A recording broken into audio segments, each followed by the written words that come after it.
আসসালামু আলাইকুম। রাতে মুরগির খাওয়ার পানি দেওয়া কমপ্লিট করলাম। মুরগিগুলোর আজকে ৩৯ দিন। আলহামদুলিল্লাহ মুরগিগুলো সুস্থ আছে এবং গ্রোথ আলহামদুলিল্লাহ ভালোই আছে।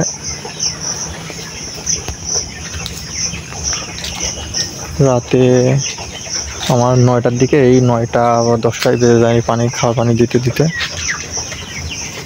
৯টা-10টার দিকে খাওয়ার পানি দিলে একটা উপকার আছে যে মেডিসিনের গুণাবলী ৮ ঘন্টা সর্বোচ্চ ভালো থাকে। এই জন্য ৯টার দিকে পানি দিলে সকাল ৫টা-৬টা পর্যন্ত মেডিসিনটা গুণাবলী ভালো থাকে এবং খাইলে ভালো কাজ করে। সন্ধ্যার দিকে দিলে এইগুলা হচ্ছে মুরগি তো 10টার পরে একটু ঘুমাই, সকালের আগে আর পানি খায় না, যার কারণে ওষুধে সকাল ভোর রাতে যে পানিগুলো খায় সেই ওষুধগুলো কাজ করে না, শুধু ওষুধটা ইউজ করা হয়।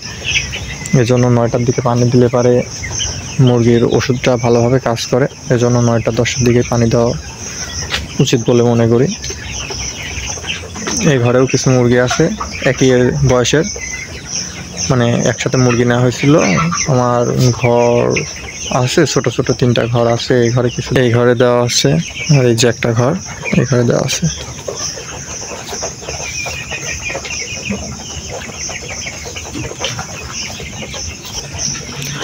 আপনারা সবাই দোয়া করবেন মুরগিগুলো যেন সুস্থ সবল থাকে এবং সুস্থ সবলভাবেই বিক্রি করে উঠতে পারি।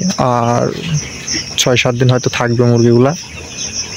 এখন বাজার কেমন থাকবে জানি না, দেখা যাক, আল্লাহ ভরসা। আপনারা সবাই দোয়া করবেন। আল্লাহ হাফেজ।